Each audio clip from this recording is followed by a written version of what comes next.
Welcome to the CloneStar Podcast. I'm your host, Jody Pickens, and today we're diving into a new children's book that's more than just a story. It's a beacon for anyone who's ever felt different, displaced, or invisible. Freddy the Alien tells the story of a young boy who feels like he doesn't belong, not in his school, not in his neighborhood, and not even on this planet. But when a caring teacher sees him for who he truly is, everything begins to change. Suddenly, being different isn't something to hide, it's something to celebrate. Behind this heartfelt book are three remarkable creators. First, Jonathan Del Arco, actor, author, and activist, best known for playing Hugh the Borg in Star Trek The Next Generation and Star Trek Picard. Jonathan immigrated from Uruguay at age 10 and spent his early years feeling exactly like Freddy, alien, out of place, and unseen.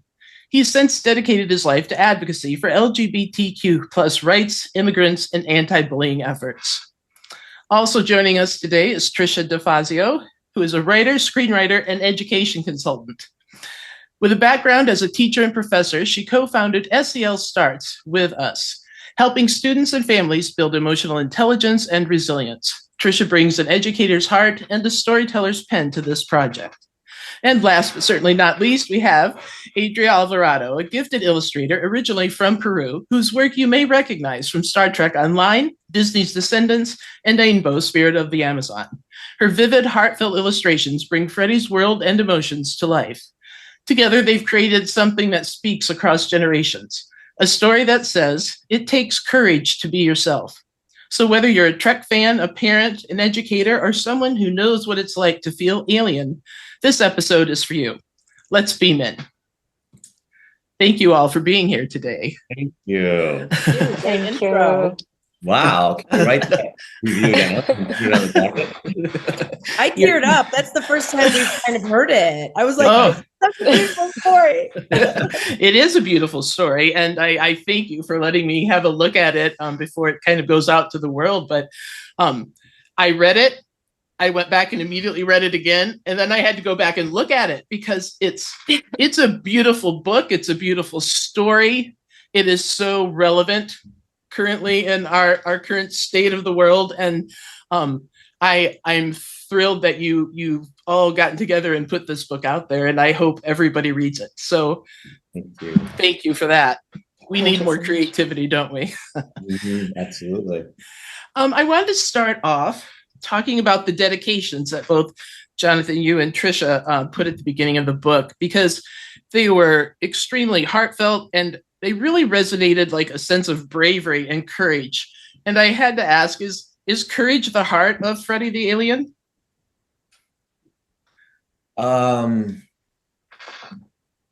Courage is definitely an element of what this story is about.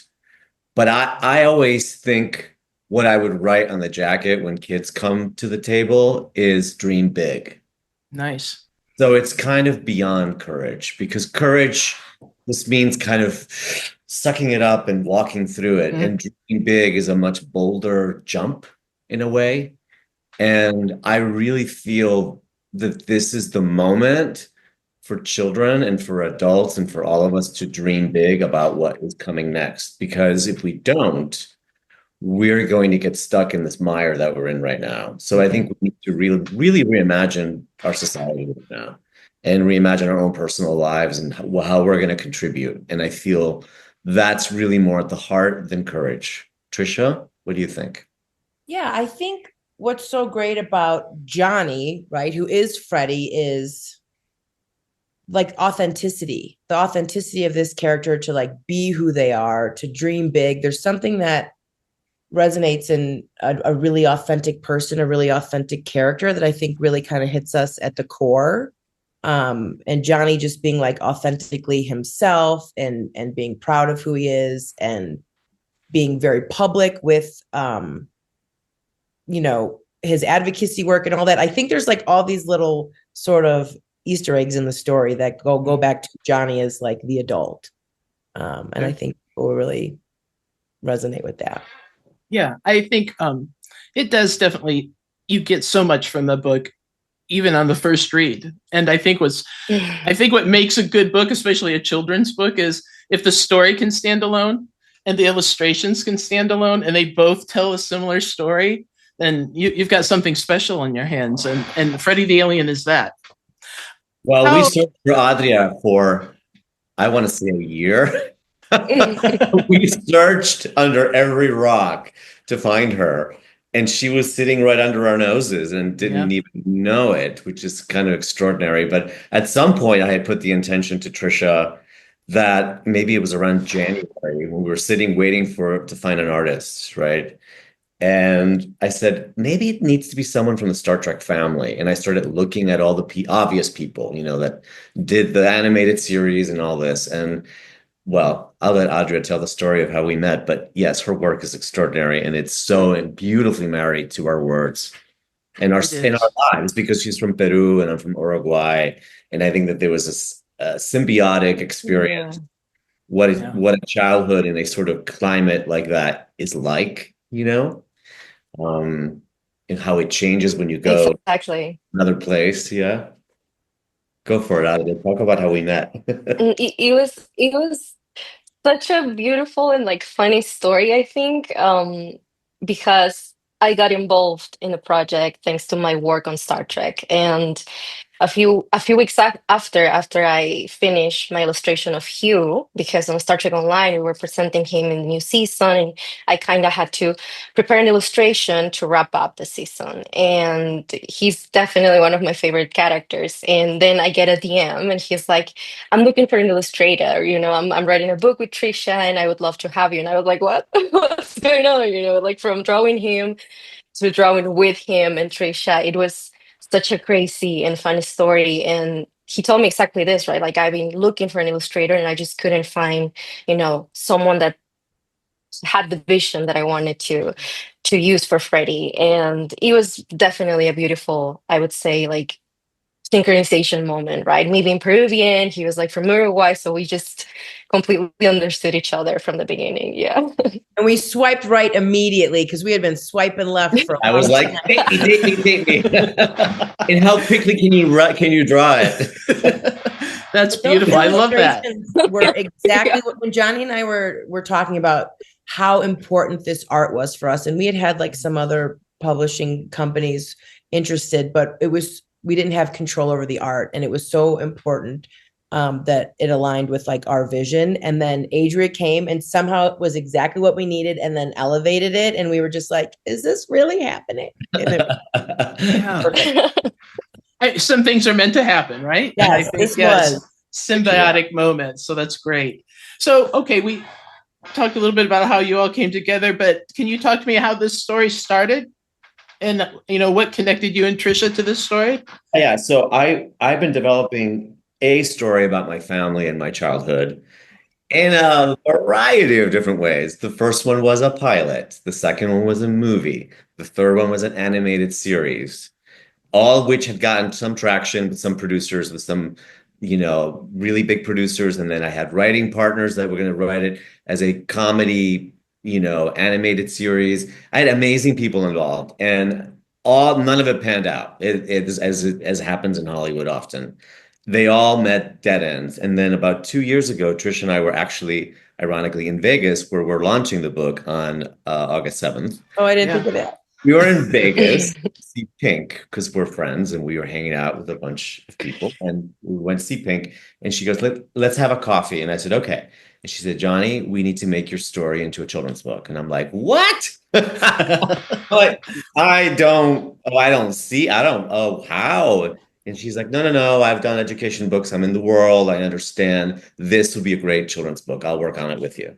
And that was the beginning. And that's how that happened. And then we did it kind of, she would write something and then I would write. We didn't even get together that often. We just kept sharing files on it. At one point we had a fully rhyming version of it. The fully rhyming version you will perform one day. We're so epic. The fully rhyming is on point. It's also so hard to write a book that Rhymes. It's like Dr. Seuss meets Star Trek. We have a full if anybody is interested in seeing Johnny perform, please ask him, because that needs to be shared somehow. You've put it out there now, and let me tell you, now it's happening. You better be prepared, sir. We went there's some little rhyming elements at stake, but we then went into story and found this great publisher, Soros, that has a great editor, and they wanted to do it, and so we switched channels. We were with a more sort of traditional publishing company, as Trisha was saying, that we were not going to have control over the imagery and final say on everything. With this, we have said yes to every aspect of it. So yeah, shout out to Soro Publishing, who's Connie Medina, and who did this with us so collaboratively and so quickly, because it was so important that we were able to bring this hardcover book to Vegas. Yeah. So there was two things. There was the Vegas launch, which is happening. It's a 2-day event. I'll pitch it now. Yeah, that's fine. 7th, we're going to do a book reading and Q&A with Trisha and myself. On August 8th, we are going to do what I did not get to do, which is go to prom, y'all. We're having a Freddy the Alien 80s prom night, and guests are asked to wear their version of an 80s prom look.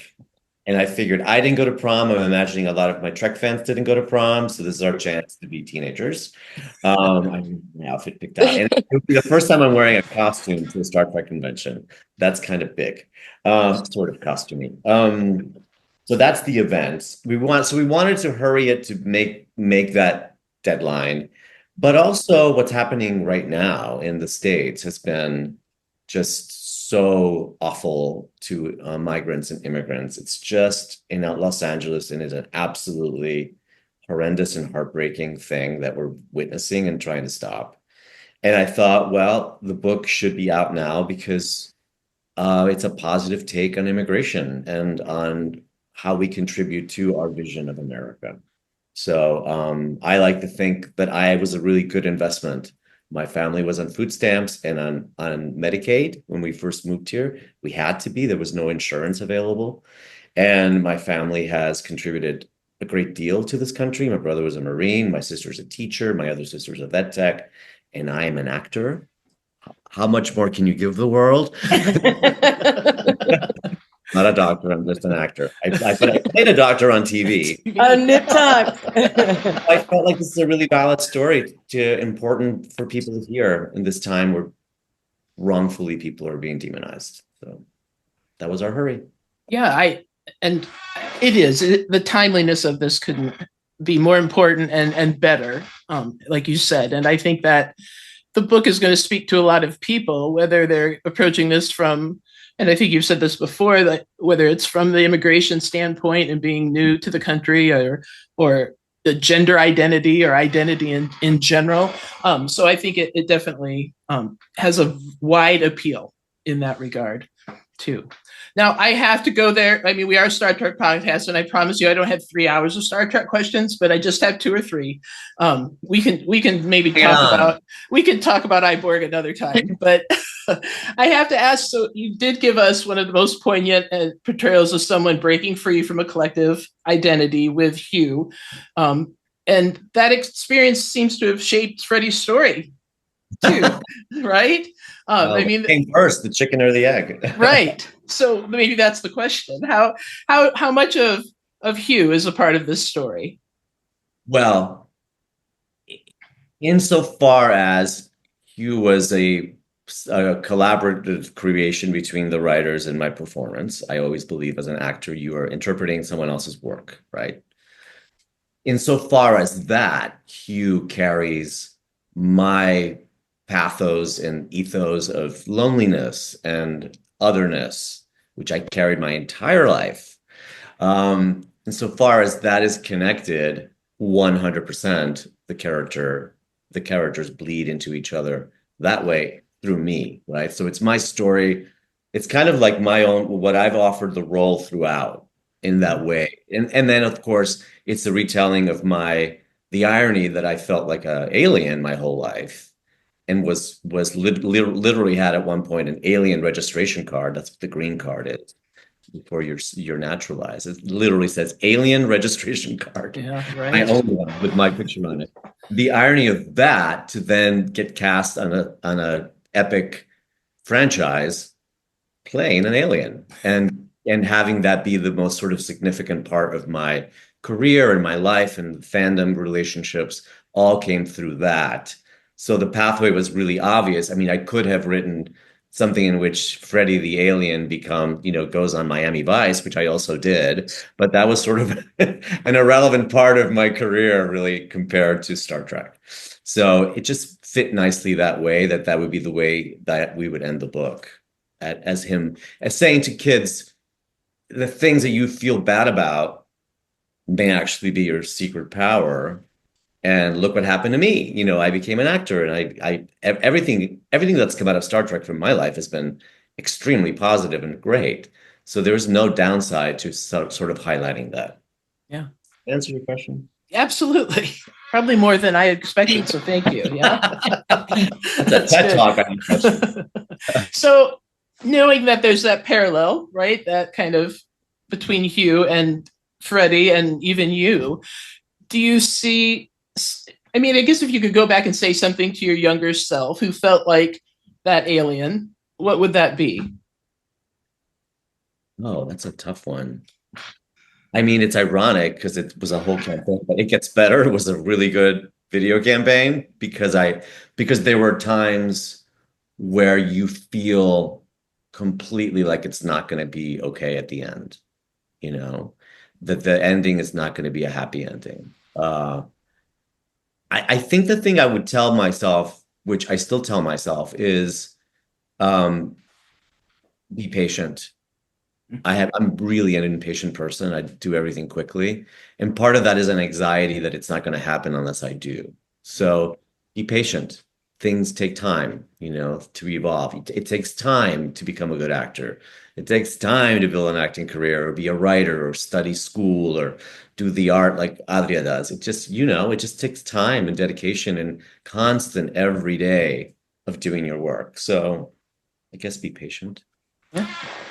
We might all need that sometimes, I think. Yeah, it's a good lesson. So on the topic of Trek, there's a little bit of Trek in the illustrations in this book. There's a little nods to the character. Yeah, right. Yeah. I loved it. We're trying to figure out how to pay homage to the franchise and to the fans, while doing something that's a completely different IP, right? So that it's really not derivative. It's my story. I was a Trek fan when I was a kid as well, and so we were like cheekily putting little Easter eggs in there. Yeah. Well, Trek fans will appreciate that. I mean, for sure. They live for, right? The Easter eggs. I think the other thing that I found so wonderful about the book is the bilingual aspect that's incorporated into it. And I think that's unique and special. And talk to me about why that was so important. Well, I grew up that way, Yeah. I mean, my parents didn't speak English very well or at all. So we spoke mainly Spanish with them. But I grew up in an entire culture. I had gone to, around this time, we had gone to visit my in-laws in Arizona. And I sat at a Mexican restaurant, a local restaurant, and listened to a table of 5 people have flawless, like an entire bilingual conversation that blew my mind. It was literally like words were changed in the structure of an English sentence. It was its own language. And, they would be like, pero porque sí, because mamá can't go to the doctor on her own, porque tú sabes que mamá isn't feeling very well. Entonces, ¿por qué pásame the tacos? Y sabes lo que estaba comiendo? I was eating this taco. It blew my mind. I was like, I really think that that's the answer to this. Let it just sort of be woven in a way you could still understand if you're an English speaker, but maybe you'll pick up a few words if you're a kid. That one regret is I wish we had a glossary at the end, but we're gonna fix it later on somehow. Okay, I think they can use the context clues to drive meaning. Yeah. We also were super intentional from like an education standpoint for when these books are going to be in classrooms, that we're honoring the multicultural identities of kids, the multilingualism of kids. As my background in teaching public school, I was back when it was called an English as a second language teacher. Our kids need to feel empowered by their multilingualism. Like, think about it. We're like the only country in the world that frowns upon multilingualism. Like in Europe, you're not like, oh my God, you speak German and French and Spanish. What's wrong? You know, our kids are like hanging their heads, walking from their Spanish to their English, feeling bad about it. I'm like, if you were a professional football player and a professional baseball player, would you feel bad about having the capacity to do two things? So it was really important to us that our kids felt seen and validated and celebrated and not just like tolerated. You kind of touched upon this, Jody, earlier when you were saying, I forget what you said, but in children's literature, we say that books can be mirrors or windows. And the mirrors are books where you see someone reflected back to you who looks like you, maybe linguistically or physically. And that is for you to see it, you can be it. So Johnny's story, right? Like maybe I can be an actor, maybe I can be an activist. And a mirror and a window is to look at somebody's story and to build empathy, to see something from their perspective. And this book is so wonderful because it's kind of both. And I think people will really enjoy that, and children especially. Oh, absolutely. I am linguistically woefully illiterate when it comes to multiple languages, not for lack of trying. Not there yet, Jody. You're just not there yet. Yeah. Oh, I've tried. Trust me. I am a musician by trade, so I speak. I can identify French phrases, German phrases. I can get away with some stuff, but my point being, I got it with the book. Like I could pick up on enough, and I think. Well, heck, kids are more resilient than this old gal here, so they're going to get it. So I love that about the book. I think it's special and unique and necessary. Do stories like this, like Freddy's, help children who are navigating immigration and cultural identity and even just that feeling of different? How much of an impact does a book like this have? I mean, think about a book that you've ever read that's ever changed your life, or a TV show, Star Trek, or a movie, right? Art hits us in our soul. So it's hard to measure though, but we know it. We've all experienced it. When I was a kid, my favorite book was A Tree Grows in Brooklyn. And I think it was weirdly reflective because I lived in a kind of a ghetto in the town that I lived in. And the whole purpose of that book was that even in the ghetto, something beautiful can grow, right? Tree grows in Brooklyn. And I think this book could have that effect for younger kids. I think I was probably 12 when I read that book, but this is a younger book. So, I hope children that are going through this see themselves in it. And I hope other kids that are different or that are not different, but that maybe are the bullies, can have some empathy and realize that the kids they're bullying are actually going to be super cool and going to kick their ass someday. They grow up. They play a Borg on TV. Things happen. Yeah, that wouldn't be bad. Things change quick. That can be true. So speaking on that idea of otherness and representation. So Freddy feels like an alien in every sense of the word in this story. So how do you translate that feeling of alienness into today's worlds for kids, immigrants and queer youth? How does that translate? More than ever. Because I feel like what's happened with let's say queer youth, for an example, queer kids are much more apt to be open and out these days than they were, say, when I was coming out, or maybe Trisha.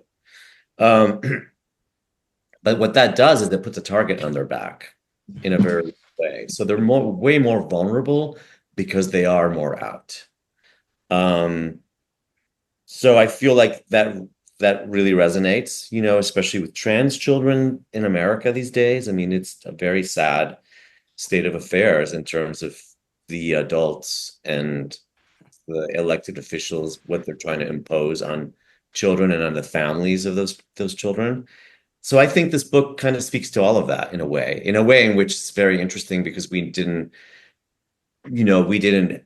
make Freddy gay. He didn't come out. Like none of that obvious stuff is in the book, but it is intrinsically a queer book because we wrote it. Right. And it's my story, so you can't escape that, right? That's Yeah. like very symbolic in the way that his dad gives him his first like purple highlight in his hair. He's wearing like the rainbow shirt, and he does theater. I'm just kidding. Yeah, he wears a cape. We did talk to Adria a lot about, we wanted some of that, like the lavender choice and the streak in the hair is all about identity, obviously. Mm-hmm. And then when she showed us the book cover, we were blown away. Rainbow t-shirt. It's just all perfect. Yeah. What can I say? There's like these subtle details, right? That definitely make him stand out. Yeah. I mean, if they cancel me, what are you gonna do? do me the favor. Give me the credit. Well, I do think that it is like all those subtleties that you talk about, where there is a story being told through the imagery and illustrations that is equal to the story that's written there, and the combination makes it even more poignant. But I think it does speak. I read that book as a queer woman who grew up in a conservative state as a kid, and you're just trying to get through day by day and hoping no one sees you in that way. It resonates even to this day, and I'm a dinosaur, so this is good. So I think it is important now more than ever because of exactly what you were both saying, that kids need something to look at to say you're not alone. And I think this character and this story and these illustrations do that for the reader. And I hope everybody runs out and gets 12 copies and hands them out everywhere they go, because it's how we get that word out. 12 copies. Minimum. Jody, but too, we had to be thoughtful about, we live in a time when people are banning books. Mm-hmm.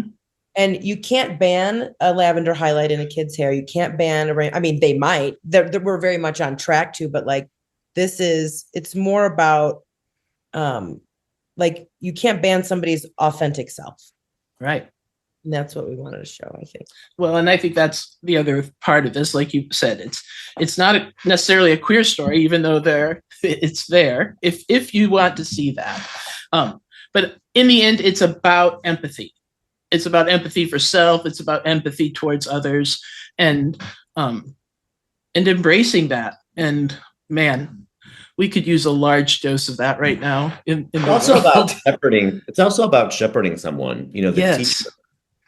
Yeah, in the dedication, I mentioned 3 really special teachers in my life, and they're all going to get a signed book. They have no idea I wrote this book that I dedicated to them. So I'm hoping the 3rd one is still around with us. She's pretty old. But it was because of teachers that took an interest. People like Trisha. I'm sure Trisha was that. Well, happened for the other teachers.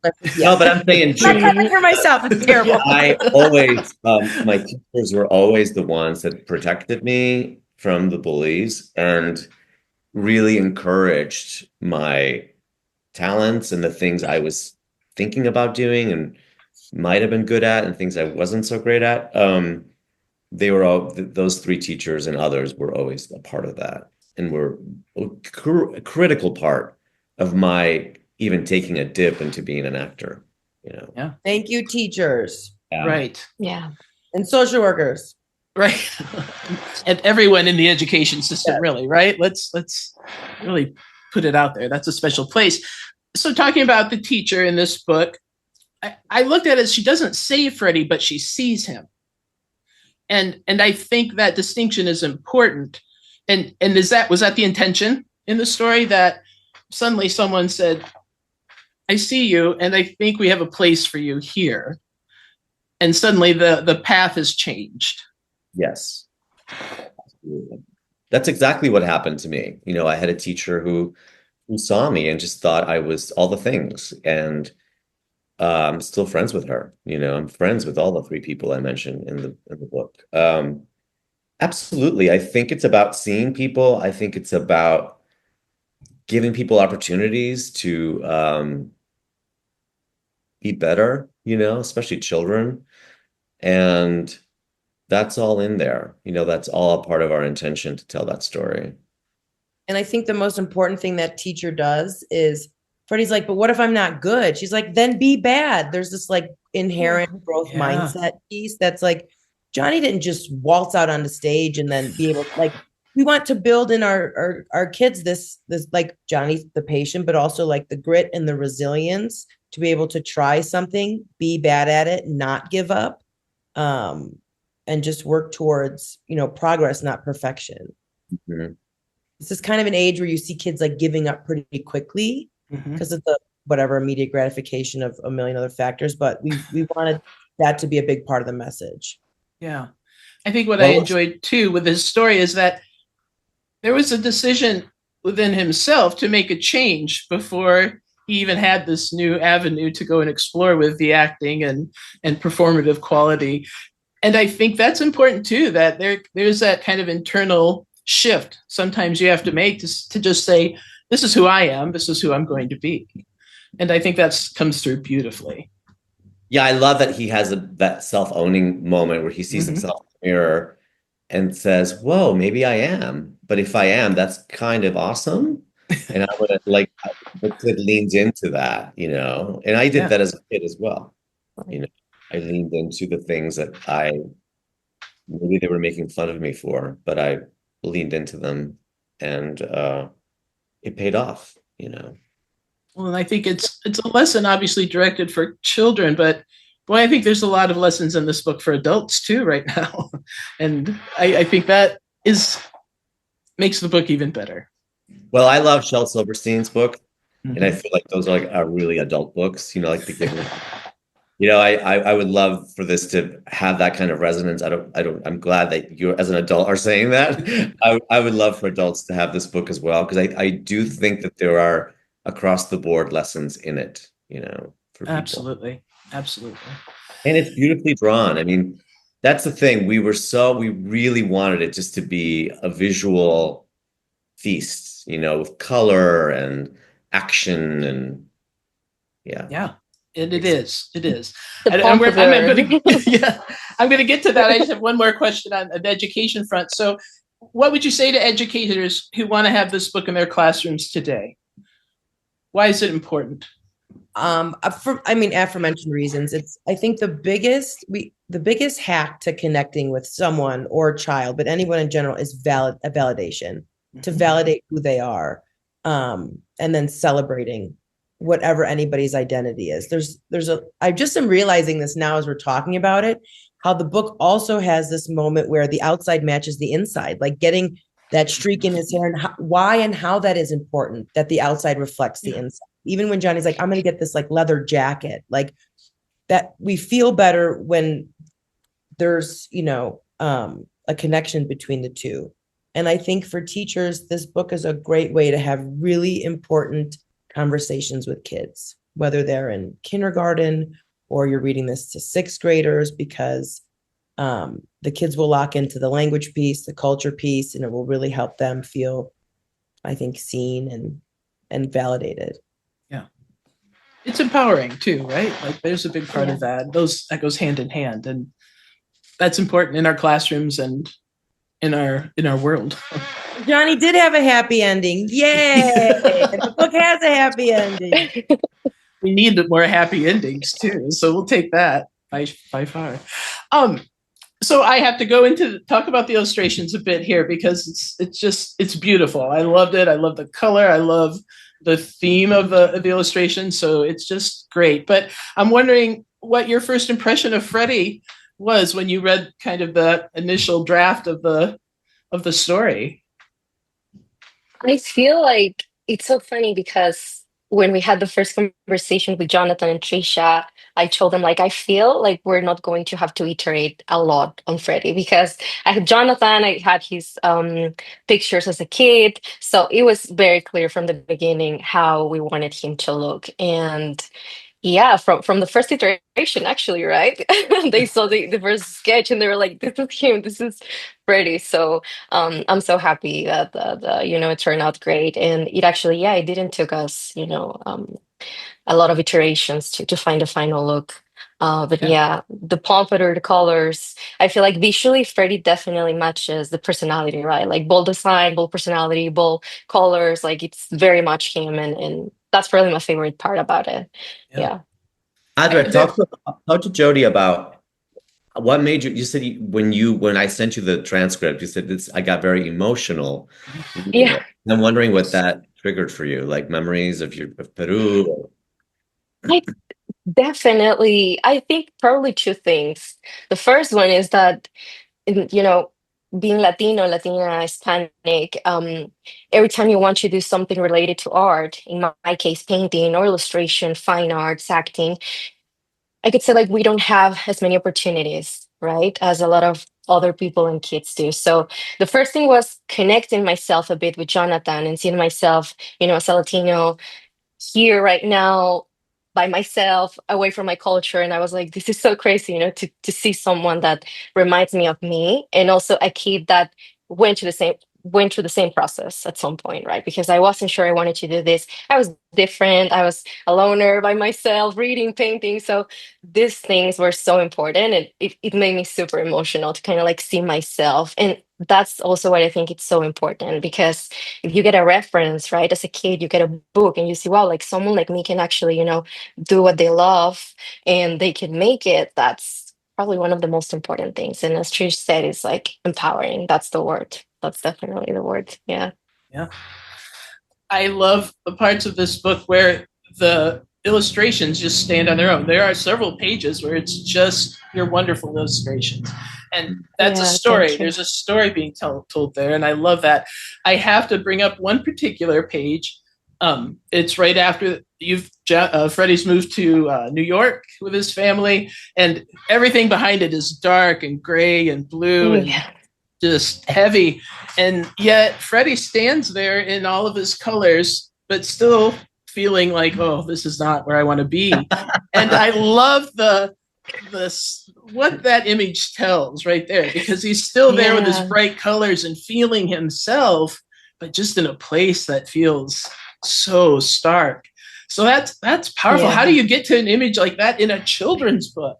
I mean, that's wild to me. I think probably the first thing, and I remember this idea that Trish had, that was like making the hair tell a story, right? Like his hair is like soaking wet. She's like that. It's okay. You can credit it.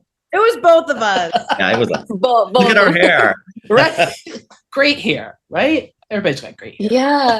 And it makes sense, right? To see this progression. He like, the hair, it's like down, it's like soaking wet. Then when he gets this purple streak. So the hair is telling a story. And I also feel like probably color is one of the most important tools to use, right? So we wanted this saturated background, very like grayish colors.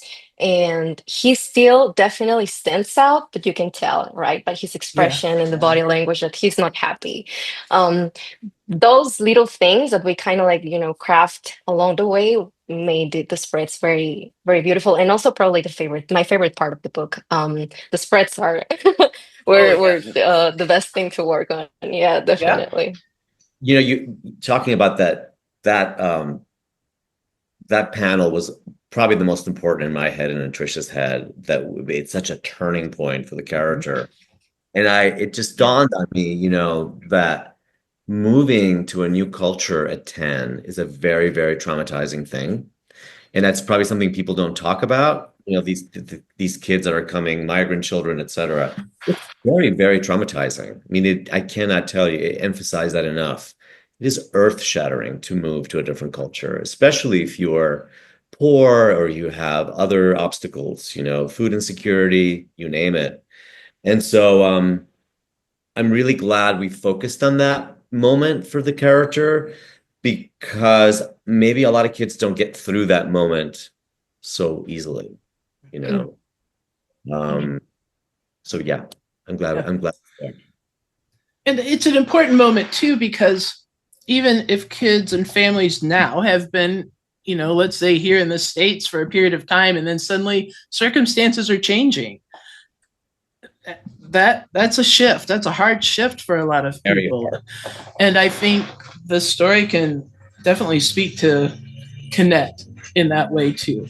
So just powerful stuff. A bit of a dream team you've created here, I think, when it comes to storytelling. So there's gonna be a sequel. I put it out there. I'm hoping there is. Mini. It's just like, I need one day of a break, please.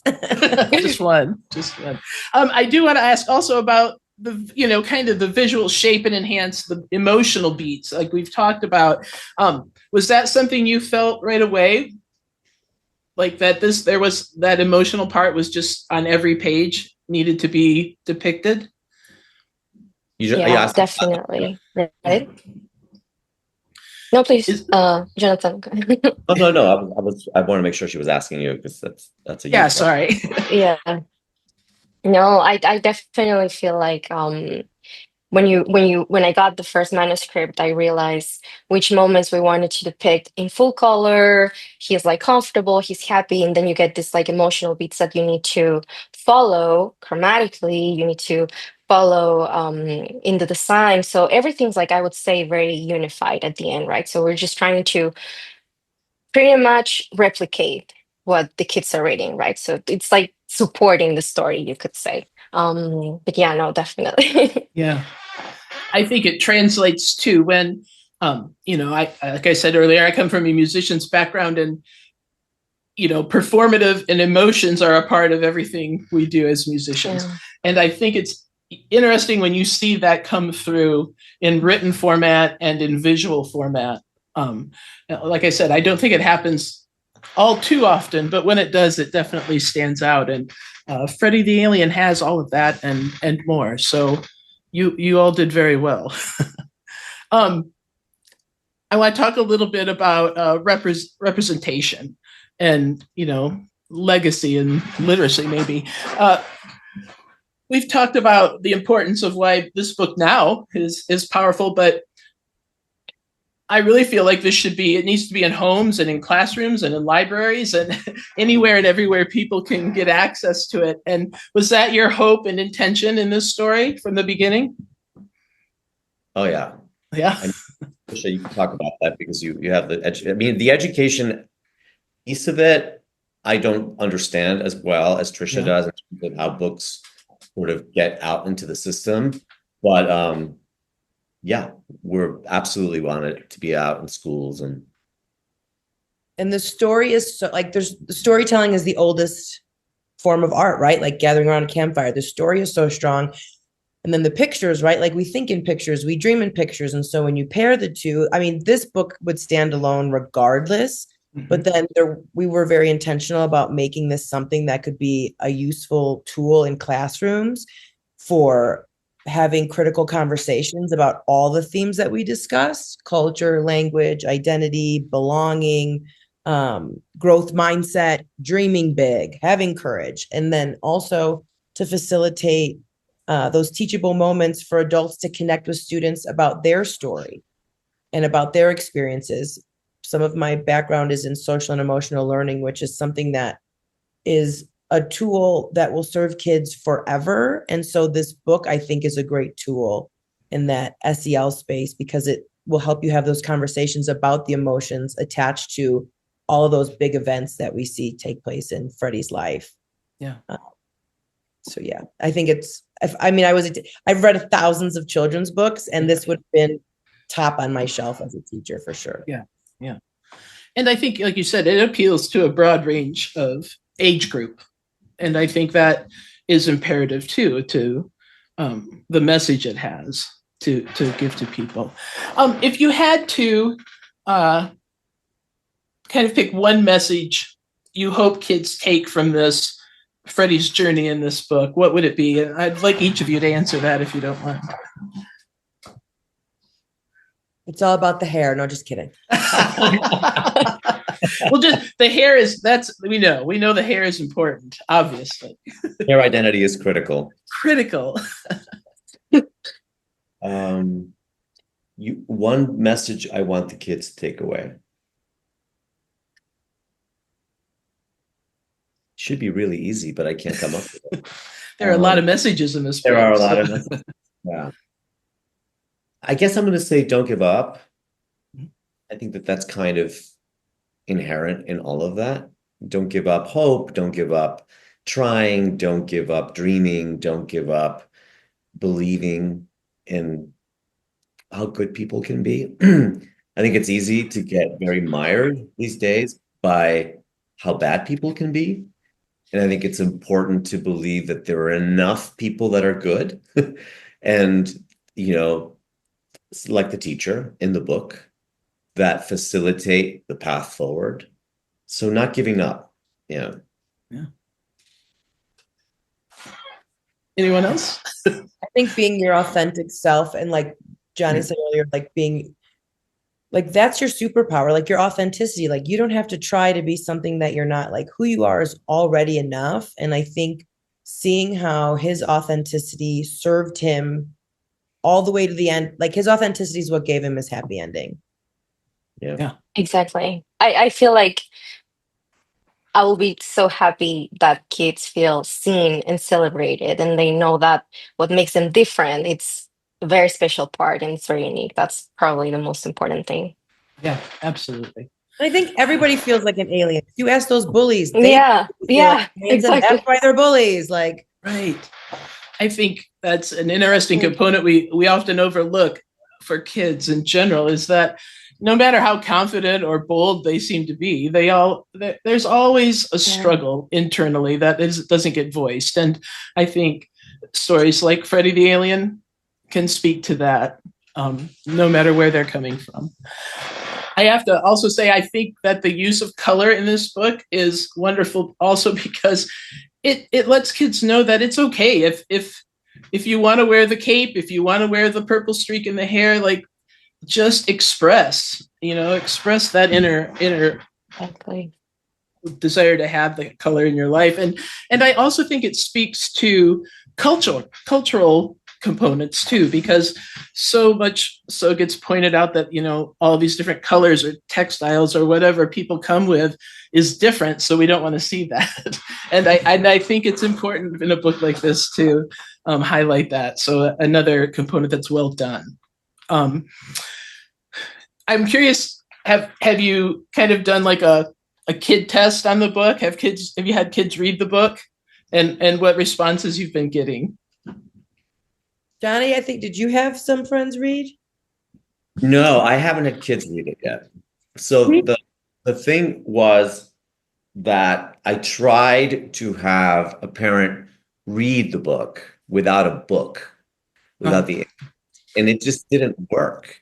I wanted there to, as a matter of fact, I have a bunch of sort of parents that are on Instagram, et cetera, that want to promote the book because they've read the